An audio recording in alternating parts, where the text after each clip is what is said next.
Hello mga kakusina! Ako po ulit, si Ate Angel ng Kusina ni Angel. And for today's video, gagawa tayo ng dessert recipe na hinahanap kapag nasa lamesa na yan, lalo na ngayong Christmas season. Yan, so naglagay na tayo dyan ng 4 cups of water. And then, dito nagtutunaw lang ako ng buko pandan na jelly powder. Ito po ay 24 grams. Yan, so simutin natin to. And take note na hindi pa nakabukas yung apoy sa ating kalan. Maglalagay lang din tayo dito ng sugar. So, ito po ay 2 tablespoon yung ilalagay natin.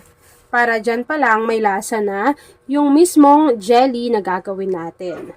And kapag natunaw na po yung ating dry ingredients, haluin lang po natin to continuously habang niluluto po natin yan, medium to low heat. 4 cups of water na inilagay natin para mas maparami po natin yung ating buko pandan jelly. So, lulutuin ko lang to mga kakusina hanggang sa kumulo, and then after po nun, papakita ko sa inyo kung ano pa yung next procedure.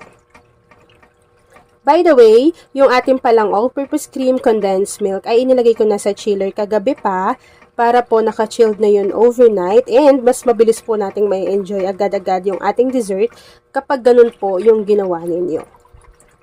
So, habang hinahalo ko yan, please don't forget to like and follow yung ating Facebook page, Kusina ni Angel. Kung meron din po kayong Instagram, paki-follow na rin ako doon, Kusina ni Angel. At kung gusto niyo matuto pa ng iba pang mga recipes, o kaya naman, gusto niyo rin mag-share ng mga niluluto ninyo everyday, pwede kayong sumali sa ating Facebook group. Andyan lang po yan sa ating Facebook page.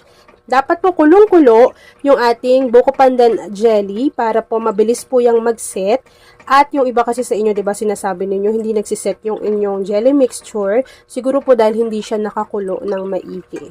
And ako po, continuous ko talaga siyang hinahalo para hindi siya namumuo lang sa bottom ng ating pan. At ayan na nga mga kakusina, kapag kumukulo na po yung ating mixture, pwede nyo na pong isalin ito sa inyong mga lagayan kasi po i-rest pa po natin yan para mas mag-set po iyan or mag-firm. Yan, so pwede na natin i-off yung apoy sa ating kalan basta pag nakita ninyo na nag-bubbles na doon and kumulo na po yung inyong jelly mixture. Yan, so salin lang natin to sa ating molder. Yan. So, ako po, 2 molder yung gagamitin ko para mas mabilis po siyang mag-firm kasi medyo manipis lang yung magagawa. Unlike kapag isang buhusan lang siya sa isang lagayan.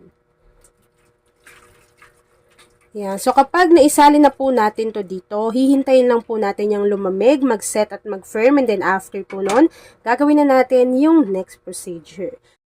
And yes, mga kakusina, ito na po yung naluto natin kanina na buko pandan jelly. Nag-set na po iyan at nag-firm. So, hihiwain lang po natin ito into cubes. Nasa inyo na kung gaano kalaki. Pero mas better sana kung medyo maliliit lang para mas marami and hindi mahirap nguyain or ngatain. So, hihiwain ko lang po ito lahat bago mag-ready na po tayo ng isang mixing bowl. Yan. So, yan po, isang lata pa lang. Tapos, ito yung pangalawang lata. Chilled overnight na yung ginamit ko para po mamaya, paghalo natin nito ay may enjoy natin yan agad-agad. So, after adding yan ng ating dalawang all-purpose cream, maglalagay na rin tayo dito ng 1 can or 390 grams ng condensed milk. Ito rin po ay naka-chilled overnight.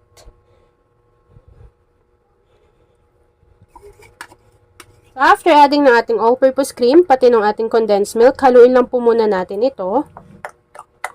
After mixing neto, pwede na po kayong mag-ready nung isang bote ng kaong.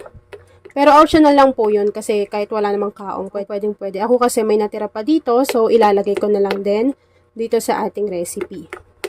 Yan. So, inuuna ko yung cream pati yung condensed milk para mahalo ko na po yan ng maigi dahil kapag hinuli natin yan, madudurog yung iba pang ingredients na ilalagay natin. Ilagay muna natin yung isang bote ng kaong.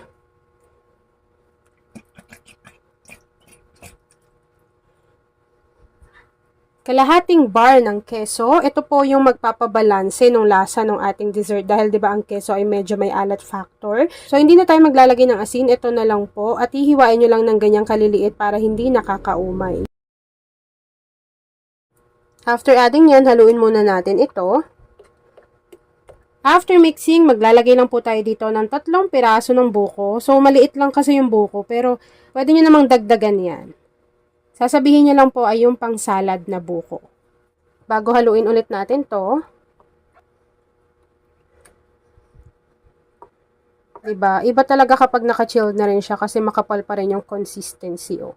Kapag nailagay na natin at nahalo na natin yung buko dyan, tsaka po natin ilalagay yung ginawa natin na buko pandan jelly. Yan, so ilagay nyo lang yan dyan lahat. Yan, so sakto lang yan dyan. After adding ng ating buko pandan jelly, haluin lang po natin ito ng dahan-dahan para po hindi magkadurog-durog yung inilagay nating ingredients, and then after po nun, pwede nyo na po yang i-enjoy. And yes mga kakusina, gumawa rin po pala tayo ng buko pandan na dessert pero walang buko or walang real na buko. Kung gusto nyo yon, pwede nyo yang hanapin sa ating Facebook page, YouTube channel, Instagram, pati sa TikTok. So after mixing, pwede nyo pa yung ilagay sa chiller pero kami, ayan, okay naman na sa amin yung ganyang consistency. Pero kung gusto niyo na mas makapal pa dyan, pwede nyo ilagay sa chiller mga 6 hanggang 8 oras pa.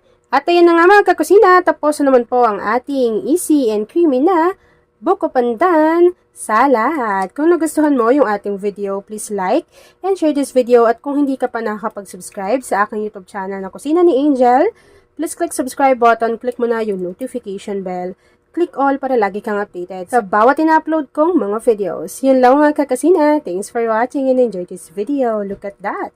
Sobrang creamy. Share mo na yung ating video lalo na kung isa ka din sa dessert lover.